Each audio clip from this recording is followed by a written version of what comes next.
We've listened to the whispers of memory, the echoes of the familiar landscapes of our lives. But what if Earth? What if this beautiful blue marble just isn't enough? What if, as one extraordinary musician declared, if you find Earth boring, just the same old thing, come on, sign up for Outer Spaceways Incorporated. Our journey now veers off planet, into the dazzling, mythic orbit of a man who claimed Saturn as his home, Sun Ra.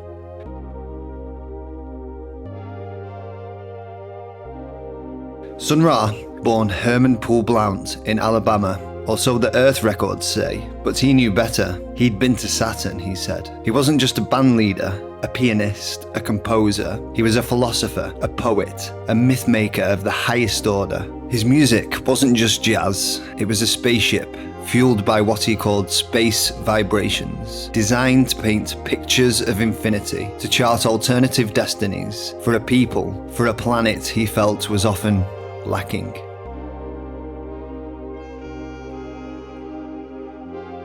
He wasn't just playing notes, he was building worlds. Worlds where ancient Egypt, science fiction, and the big band sound collided in a joyous, chaotic, and utterly unique explosion. This wasn't just about entertainment, it was a mission to save us from a reality he found too harsh. Long before the term became fashionable, Sun Ra was a pioneer of Afrofuturism. He understood the power of myth. In his film, he declares, "I'm not real, I'm just like you. You don't exist in this society. If you did, your people wouldn't be seeking equal rights. You're not real. If you were, you'd have some status among the nations of the world. So we're both myths. I do not come to you as a reality. I come to you as the myth, because that's what black people are, myths."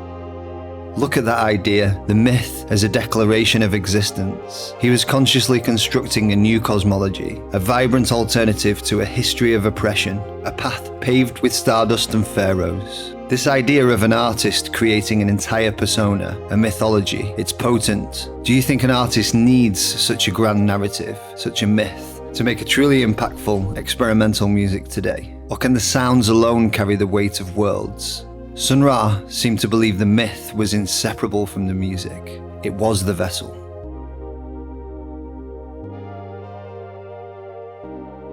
And what a vessel the Arkestra was. Their concerts weren't just gigs, they were happenings, total environments. Imagine it, London 1970, a stage erupting with colour, with movement, with sound that seemed to come from every direction, every dimension. Dancers, elaborate costumes that would make a pharaoh blush, light shows painting in the air, films flickering like transmissions from another galaxy. This wasn't just music to be listened to, it was a world to be inhabited, if only for a few hours.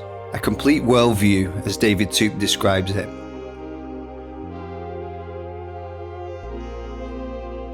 Does this idea of performance as an immersive, all-encompassing environment connect to those ambient principles we touched on earlier? Music as atmosphere, as space to enter. Sun Ra believed in the literal power of sound. He spoke of musical notes rubbing together to create cosmic fire, of specific chords that could physically, emotionally, even spiritually transform the listener. Can sound really be that transformative?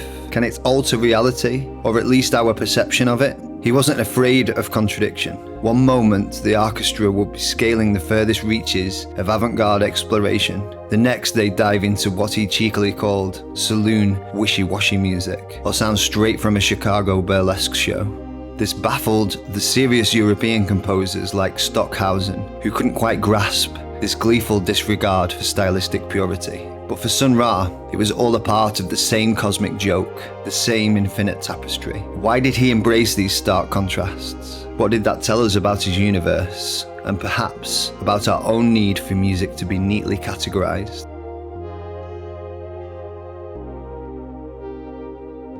His myth wasn't confined to the stage. It spilled out, creating strange ripples in the real world. He tells this story, a strange story, of being in Berlin. He says he was kidnapped, taken through the wall, gone for an hour, his band searching everywhere, and his kidnappers, they just wanted to ask questions about space. What kind of fuel on the ships, they asked. Then, back at the hotel, they televised him, asking again about space travel. Fact, fiction. With Ra, the border is always porous. And then another scene. The Arkestra is in Moscow, invited to celebrate the flight of the first man in space, Yuri Gagarin. Think of it, this self-proclaimed man from Saturn, playing his cosmic tones in the heart of the Soviet Empire for their greatest technological hero. The universe has a sense of humor.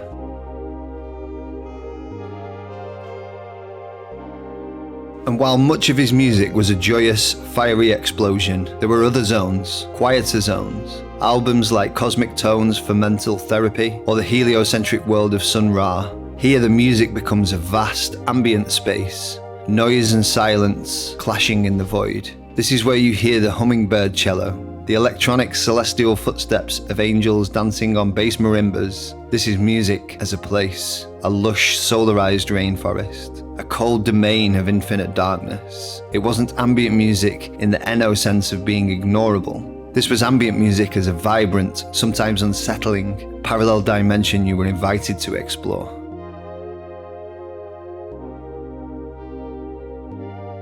So where did this vision come from?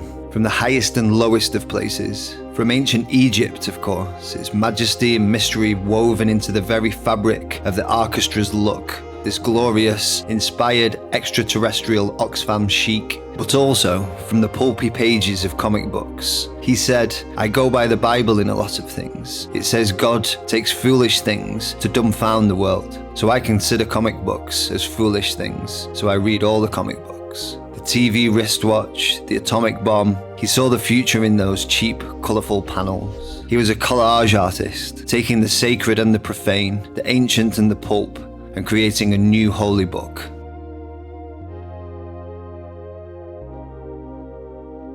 He saw the world through a different lens, a playful lens. David Toop asks him if he feels optimistic. Sun Ra breaks this down. Mystic? He asks. And then a smile spreads across his face. Oh, mystic, you got optimistic. Another word to deal with. You can take a word and move it around into other planes. Optimistic, the eye of the mystic. Seeing the magic hidden in a simple word. This was his genius. And his dreams? His dreams were just as vast. He dreamt of a supermarket, the supermarket of the omniverse. No walls, everything was there. He saw socks glittering as if they were alive, $90. He saw pants, $180. And he stood there trying to decide what to buy from infinity. And then he woke up wondering if he'd paid for them. Would they have been in bed with him? He was a man who shopped for accessories in dreams of the cosmos.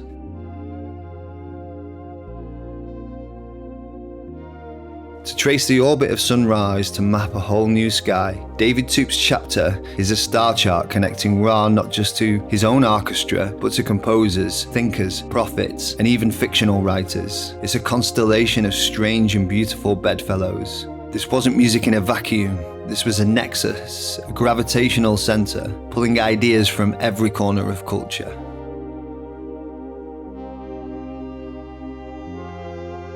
Sun Ra's music is a universe in itself, vast and full of surprises, and it makes me wonder, when you listen, where do you go? Is it outer space, ancient Egypt, or a Chicago club in 1956? We talked about his opti-mysticism.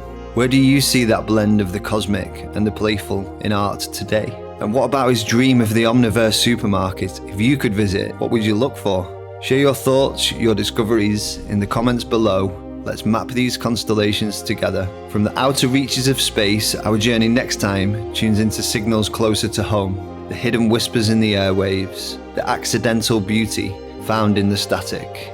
Join me as we delve deeper into the ocean of ambience.